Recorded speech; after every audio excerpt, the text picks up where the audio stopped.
Join internationally acclaimed Overland expert Paul Marsh and award-winning journalist Gregory Simpson as they delve into all things responsible overlanding.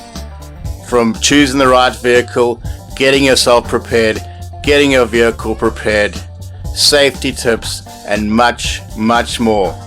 Only on Responsible Overlanding.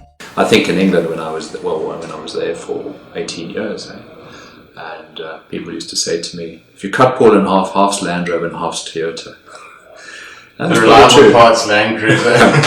Well, the Land Rovers are just so capable. And I drove an old Discovery 1 many expeditions, but I spent a lot on it, and it was a great truck. I really enjoyed it.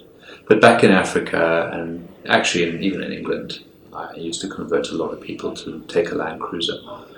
Not that the Land Rover couldn't do it, because they can, but you needed to be more hands-on. And if someone was mechanic, basically. Well, I think you just need to be, hands-on enthusiast maybe, and understand. And it's it's more, and it's fine.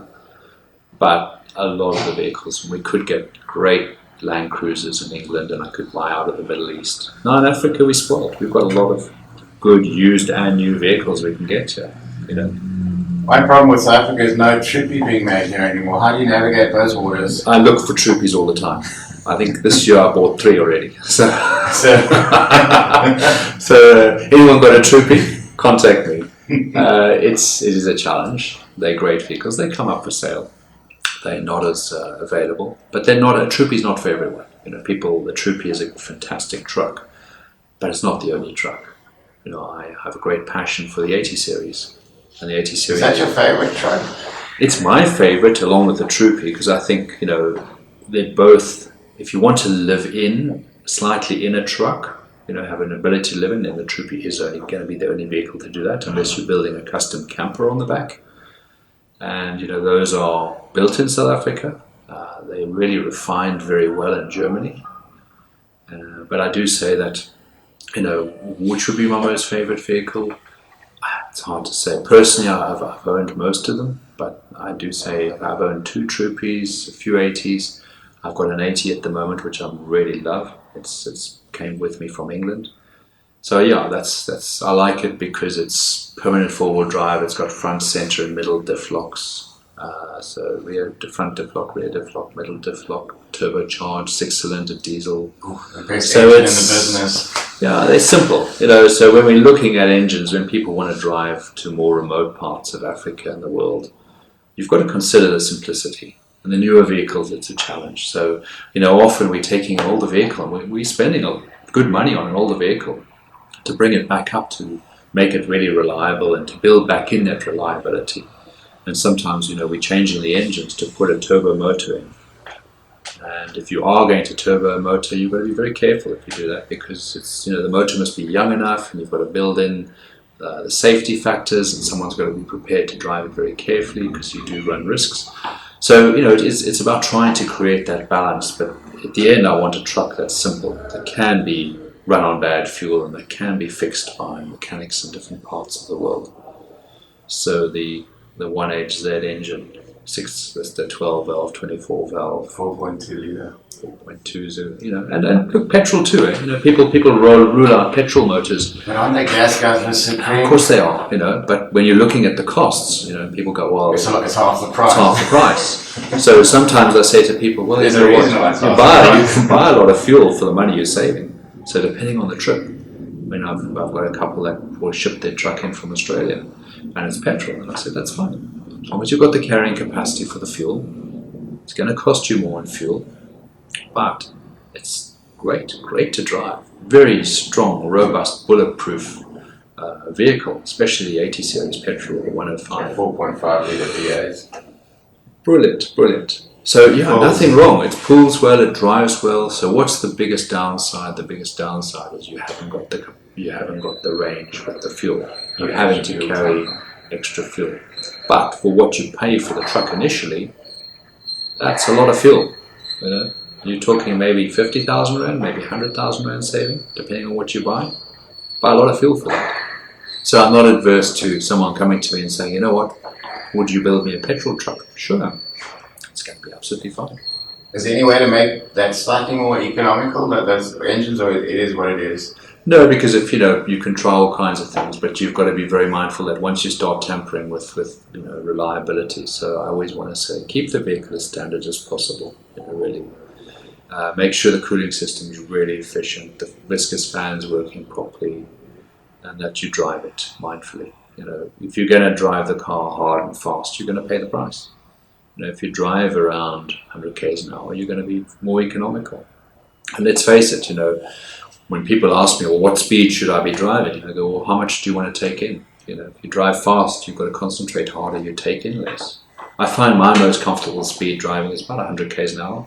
I'm out the window. I don't really like using aircon. I like windows open and fresh air. Find you acclimatise better to the heat. But I do feel that I can relax more at that speed. And if I'm on a dirt road, my own personal, I won't exceed 80 k's an hour. I tell that to my clients. I said it's dangerous. There's a reason why accidents happen on good dirt roads when people are travelling fast, in an overland vehicle. Because one will swerve and you're off the road. Yeah. So it's again it's important for people to understand those parameters. So again, what's my highest value? It's safety. It's your safety. And if I have someone who doesn't understand that, then we're not a fit to work together. So you obviously sometimes say it's not going to work? I do. I'm very clear about that. Because I feel that, people pay my time, but my experience is, in my mind, priceless. And if I'm giving my passion, my experience to someone, that's very important that I'm going to give it to people who actually really want to, acknowledge and use it and share. And I'm not going to force myself on someone. If it doesn't work, it doesn't work. And that's why I take time to connect with people. Because for me, it's really important that first conversation. They have a choice. They must see if they would like to work with me, and then if it works. And if it doesn't, that's fine. It's important to really be honest about that up front, because it's a long road you travel together, and it's a journey. And I don't want to regret any part of that, and I don't want them to regret any part of that. So, yeah. Important. And in terms of budgeting, do you work with people with different size budgets, and how do you advise between buying a new vehicle and going with the 100 series, 105, 80 series? So the newer vehicles, it depends where people are going. So if someone says to me, look, I'm traveling Southern Africa and Australia, the newer vehicles, because they've got less fuel problems. So you could buy a new vehicle, and we do. Quite a lot of our clients will buy a brand new vehicle. It'll roll from Toyota straight to us, and we'll build it up. But it depends where they're going. So again, it's me understanding where you're going to travel and what's the big picture. It doesn't help you starting off doing Southern Africa, and then you come around to me and say, oh, Paul, now I'm going to go and explore Africa. And I go, well, great, but you've got quite a complex motor, and you really can't be putting bad fuel in it. And you're going to have a little bit more of a challenge when you break down with problems. So that doesn't work. So big picture, let's talk about the big picture.